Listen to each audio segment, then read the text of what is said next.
بالله من الشيطان الرجيم. بسم الله الرحمن الرحيم. والحمد لله رب العالمين حمدا كثيرا طيبا مباركا فيه كما يحب ربنا ويرضى.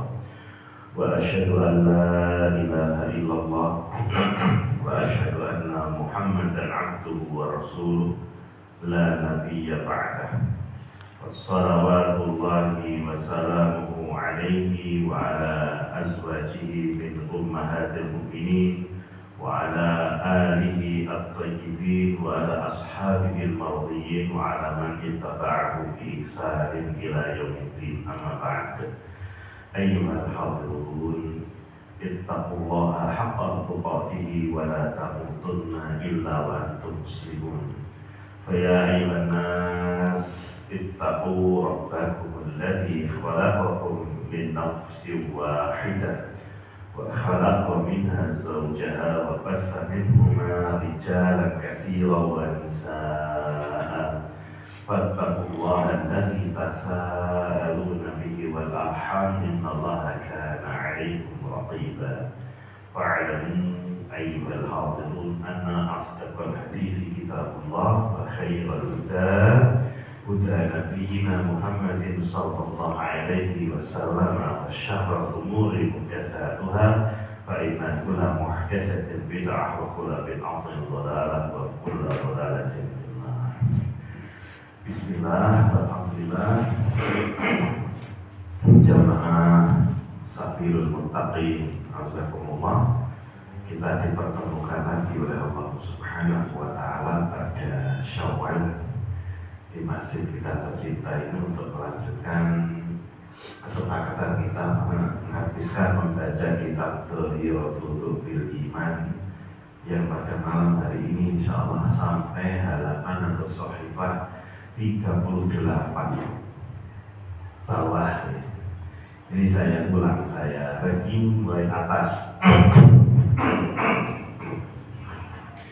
Di antara sebab bisa mengobati penyakit hati kita atau kelemahan iman kita adalah sebagaimana berikut: dengan mentadabburi Al-Quran. Pertama kali mentadabburi Al-Quran, tadabbaru ya tadabbaru tadabburi. Di antara ilatnya atau obat dari keras hati itu adalah dengan mentadabburi Al-Quranul Karim. Dan para ulama salafun sholihin telah memberikan contoh yang wadih, yang nyata kepada kita, bagaimana mereka mengobati gundah hati mereka, lemah iman mereka dengan ayat Al-Quran. Nah, dengan mentadabburi Al-Quran, maka mereka kemudian bisa mengobati lemah iman mereka. Ini ada kisah disebutkan surah ada halaman 38 atas itu, masuk ke paragraf kedua. Pertama ini, wa min a'dhami tadabburi, dan di antara tadabbur yang paling agung, paling besar,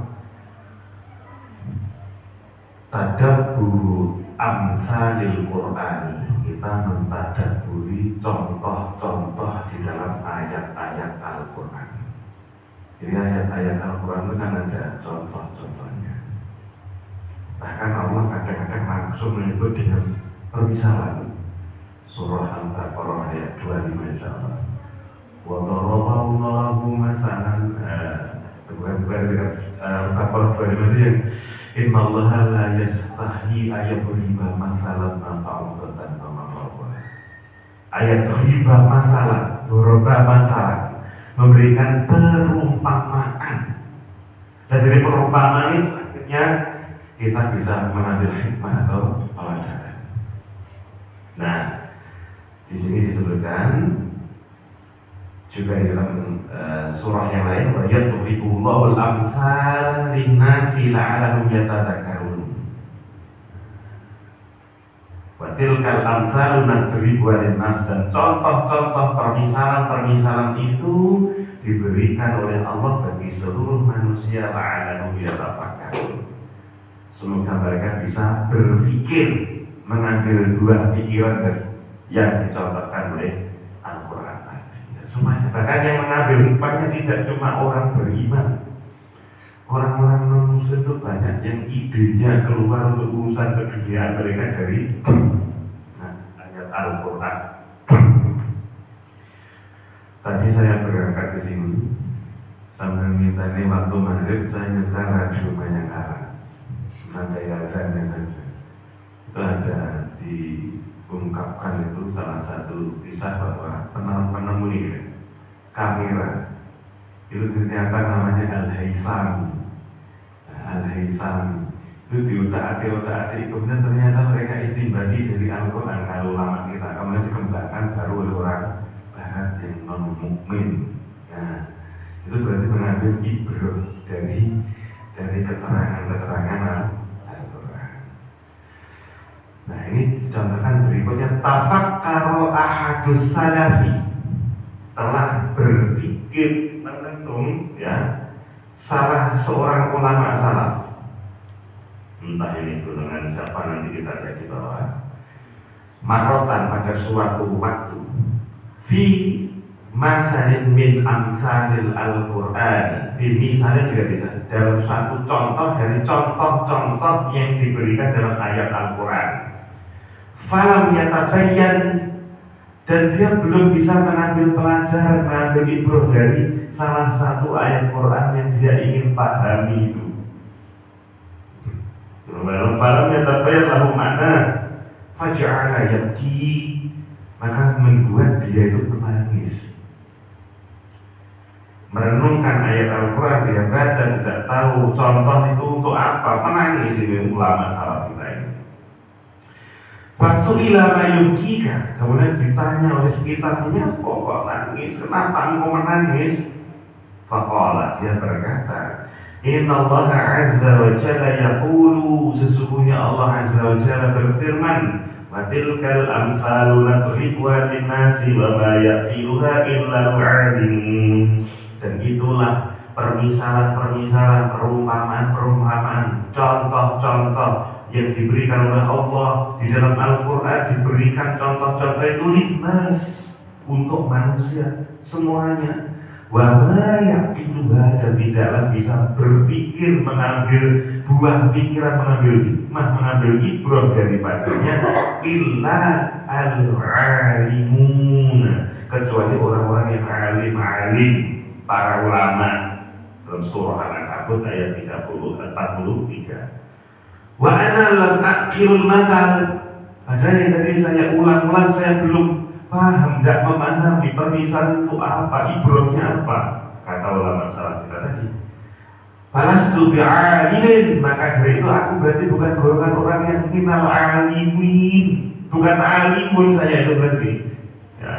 Fa'abdi, maka saat ini aku menangis ala dhiya'il ilmi minni, karena ilmuku hilang kali ini ya. Sudah dikasih ilmu Allah, hilang, digedul, ditangisi. Sama seperti kita ini baca Al-Quran, baca Al-Quran tidak tahu permisalannya, nangis. Belum bisa bocor ya, itu nangis. Karena sekarang itu tidak bisa baca Al-Quran, semuanya bebas saja gitu ya. Lama asal sudah paham beberapa semuanya, tapi ada satu saja yang hilang dari permisalan Al-Quran, itu nangis. Bisa dipahami? Mentadaburi ayat-ayat Al-Quran merupakan salah satu obat untuk menyembuhkan lemah iman. Wa qad daraballahu lana fil Qur'ani amsilatan katsiratan minha, dan Allah Ta'ala telah memberikan permisalan kepada kita, bagi kita fil Qur'ani, di dalam Al-Quran, amsilatan, contoh-contoh yang banyak sekali. Minha, dari antara contoh-contoh yang banyak tadi,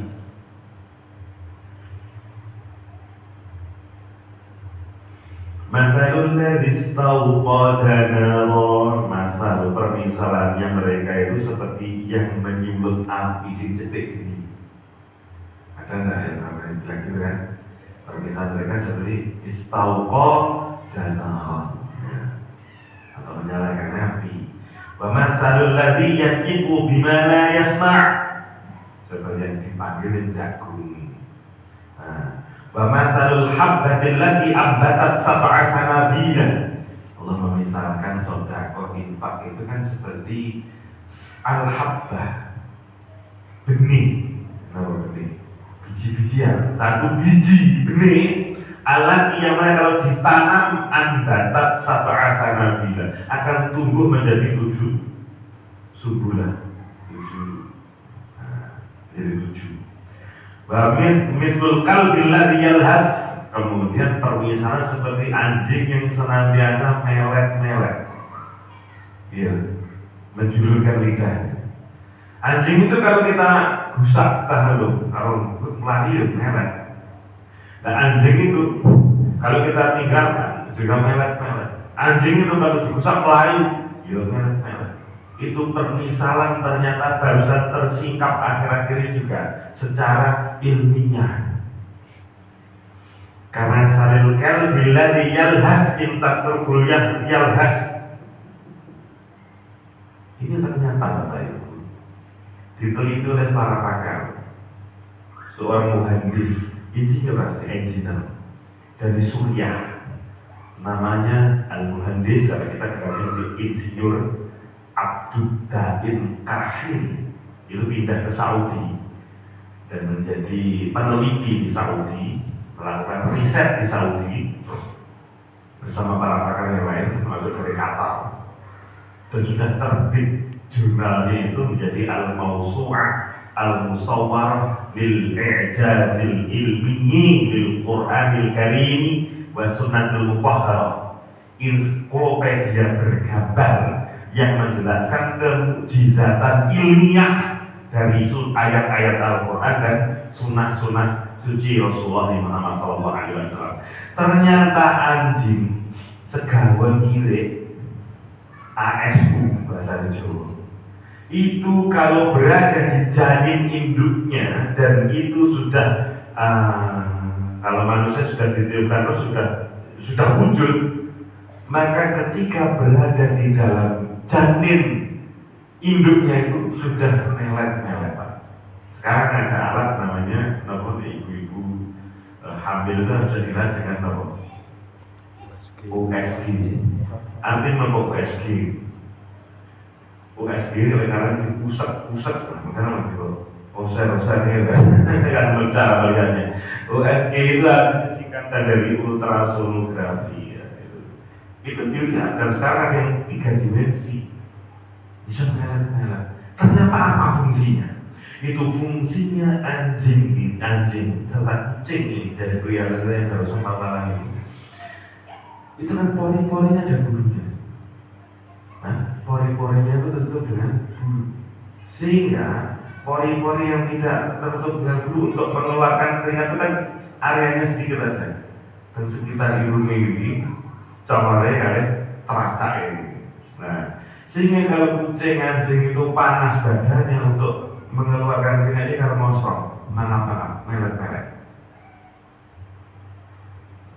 Termasuk ayam, jadi kan nilai yang kok panas itu mesti mangap-mangap. Betul-betul. Ini untuk menurunkan suhu badan. Awal itu layu keringetan batas-batas itu untuk mendinginkan badan, terkuat secara ilmiah. Dan ini berarti kita bisa mengambil iktibar baik secara maknawi maupun secara zahiri, tekstual maupun yang non tekstual, bahwa secara ilmiah ternyata terbukti kemujizatan Al-Quran. Kalau kita tadabburi secara ilmiah ada itu banyak nanti